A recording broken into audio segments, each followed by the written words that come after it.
본문에 나오고 있는 수전절은 유대 달력으로는 겨울에 해당합니다.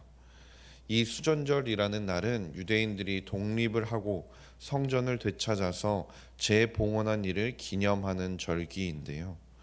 그런데 이날도 완벽한 독립을 기념할 수 있는 날은 아니었습니다.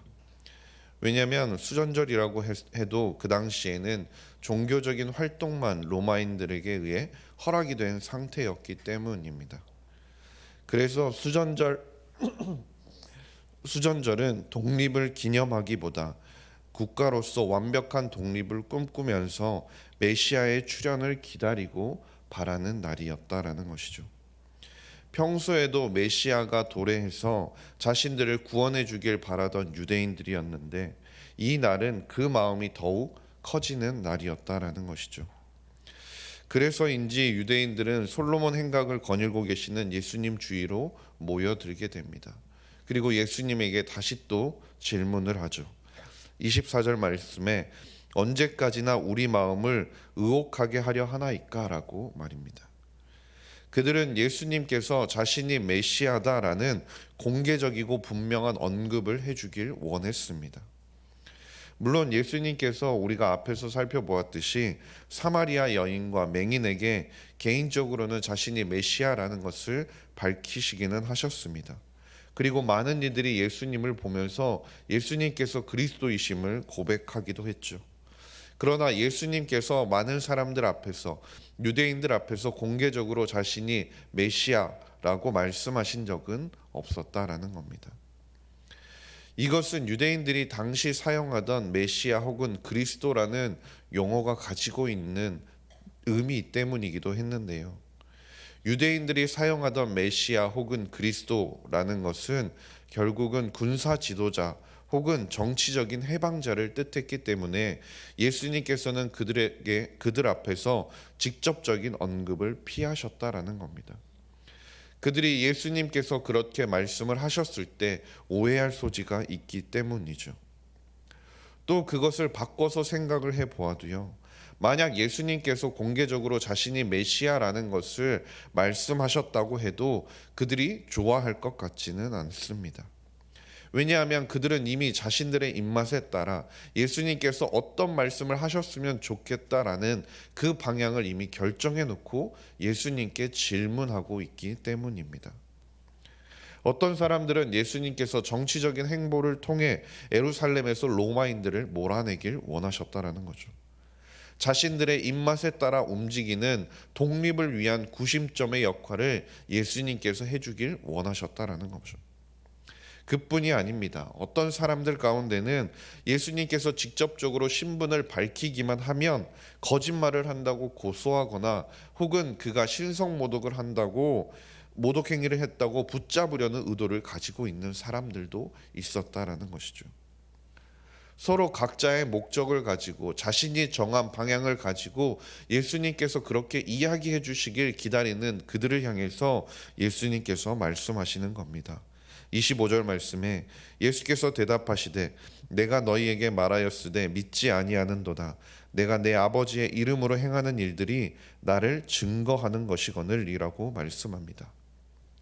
예수님께서는 자신이 지금껏 그들 앞에서, 사람들 앞에서 보여주었던 일들이 이미 자신이 누구인지를 나타내는 증거라고 말씀하십니다.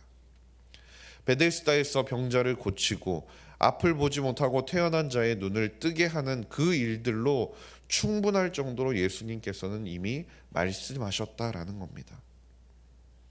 아버지의 권세로 행한 예수님께서 행하셨던 그 일들이 예수님이 메시아이자 하나님의 아들이라는 것을 증거하고 있다라는 것이죠.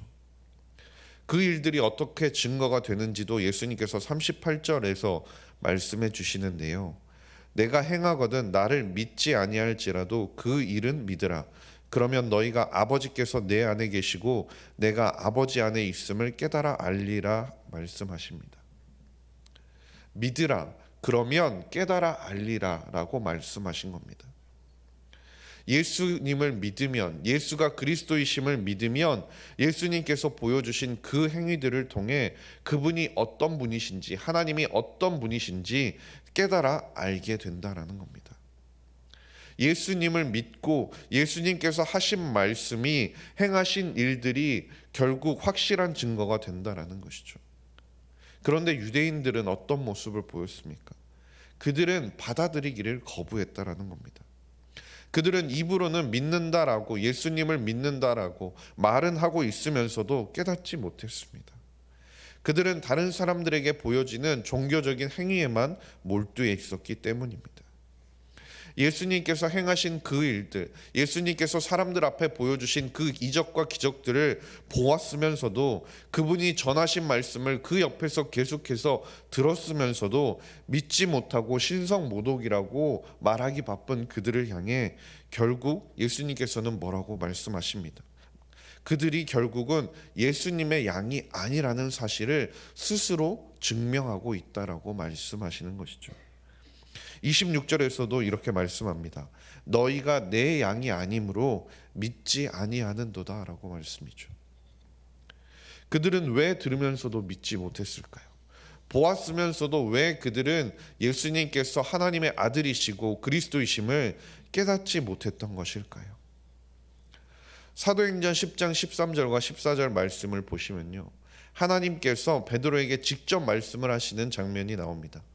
하나님께서 베드로에게 보자기를 내려 보내시고 그 안에 담겨 있는 것들을 잡아 먹으라고 말씀을 하시는데요. 그런데 베드로의 대답은 매우 강경했습니다. 안 된다고, 안 하겠다고, 결코 먹지 않겠다고 그것을 거부하는 거죠. 하나님이 직접 말씀하셨음에도 불구하고 그는 순종하지 않겠다고 하는 모습을 보입니다. 그가 왜 그렇게 대답을 했을까요? 자신이 원하던 것과 달랐기 때문이었습니다.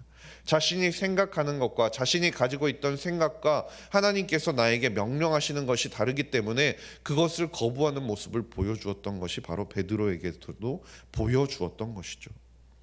그런데 그것이 유대인들의 모습에서도 마찬가지라는 겁니다. 예수님께서 말씀하시는 것이, 예수님의 입술을 통해 증거되는 것이 자신들이 기대하고 자신들이 바라고 자신들이 원했던 것과는 다른 모습이 너무나 많이 들리기 때문에 그들은 듣기는 들어도 예수님의 말씀을 거부하고, 듣기는 들어도 믿지 아니하고, 그 가운데서 자신들이 원하는 말만을 취사 선택하는 모습을 보여주게 되었다라는 겁니다. 그런데 예수님의 양은 어떻게 반응해야 합니까? 27절 말씀에 예수님의 양의 모습이 나오는데요, 27절 말씀에 이렇게 말씀합니다. 내 양은 내 음성을 들으며 나는 그들을 알며 그들은 나를 따르느니라 라고 말씀이죠. 결국 예수님께서 말씀하시는 것은 예수님께서 믿는다라고 말하는 것에서 끝나는 것이 아니라는 것이죠. 믿는다라는 것은 결국 예수님의 말씀을 듣는 것에서 끝나는 것이 아니라는 겁니다. 예수님의 양이라면 목자의 음성을 듣고 그 음성이 나의 진정한 목자임을 깨닫고 그 목자의 도움을, 그 목자의 인도를 따라가야 하는 것이 결국 그 양의 본 모습이라는 겁니다. 그것이 하나님의 어린 양, 예수님의 양이 보여주어야 할 바른 반응이라는 것이죠.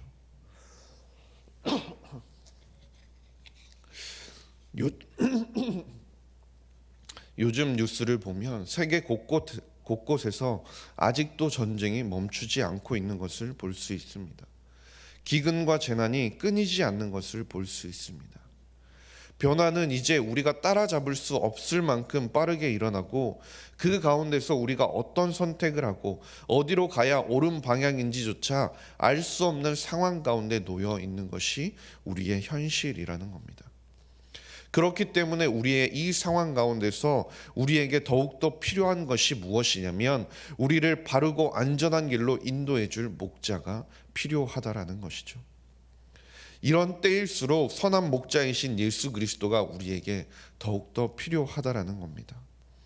왜냐하면 오늘 말씀에서도 그를 따르는 자들에게 예수님께서 그의 어린 양에게 영생의 복을 보장해 주신다라고 말씀하기 때문인데요. 28절 말씀을 보면 이렇게 말씀합니다. 내가 그들에게 영생을 주노니 영원히 멸망하지 아니할 것이요 또 그들을 내 손에서 빼앗을 자가 없느니라 라고 말씀합니다. 예수 그리스도가 목자가 되어 주시고 우리가 그분을 따라갈 때 어느 누구도 우리에게서 영생을 빼앗아 갈 수 없다라고 말씀합니다. 선한 목자이신 예수 그리스도께서 목자가 양을 지키듯 우리를 온전히 지키실 것이기 때문입니다.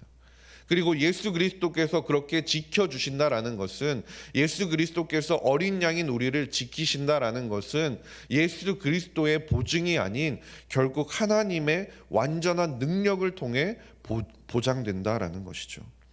39절 말씀을 보십시오. 39절에서 무엇이라고 말씀합니까? 그들이 예수님을 잡고자 하였으나 그 손에서 예수님께서 벗어나 나가셨다라고 말씀합니다. 아버지의 때가 이르지 아니하였기 때문에 예수님은 그들의 손에서 벗어나서 나가셨다라는 겁니다. 이 말이 무슨 뜻입니까? 결국 하나님께서 이 세상의 어떤 것보다 크시기 때문에, 그렇기 때문에 이 세상의 어떤 것도 하나님의 계획을 바꾸거나 멈출 수 없다라는 겁니다. 어떠한 것이 있더라도, 세상에 어떠한 것이 우리를 핍박하고 박해하고 우리를 넘어뜨리려 하고 우리를 혼란스럽게 하더라도 우리를 보호하시는 분, 하나님께서 모든 것보다 크시기 때문에 우리를 보호하심에 있어서는 결코 멈춤이 없다라는 겁니다.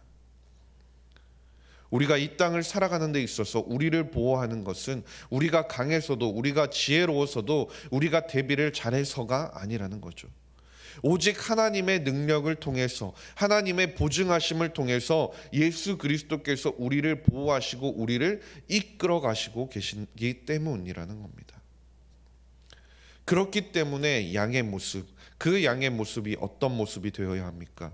그 목자를 믿고 그 목자가 나의 진정한 목자임을 깨닫고 그 인도함에 온전히 따라가는 모습을 보이는 것이 바로 예수 그리스도의 어린 양의 모습이라는 겁니다. 간절히 바라기는 선한 목자 되신 그 예수 그리스도의 음성을 우리가 듣고 그 음성을 쫓아서 하나님께서 말씀하시는 대로, 그리고 오늘 하루의 삶 가운데 우리를 이끄시는 대로 오늘도 온전히 순종하며 따라가는 저와 모든 성도님들이 될 수 있기를 주님의 이름으로 간절히 소망합니다. 기도하겠습니다. 하나님 아버지, 감사합니다. 오늘도 예배의 자리 가운데 우리를 불러주셔서 주님의 말씀을 듣게 하시니 감사드립니다. 선한 목자 되신 예수 그리스도께서 우리를 부르셨사오니 그 음성을 듣고 믿음으로 깨닫게 하시고 주님께서 이끌어 가시는 길에 순종함으로 따라가게 하여 주시옵소서.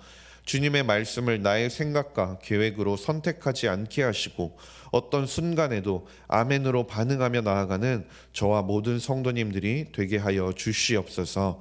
감사드리며 모든 말씀 우리 구주 예수 그리스도의 이름으로 기도드렸습니다. 아멘.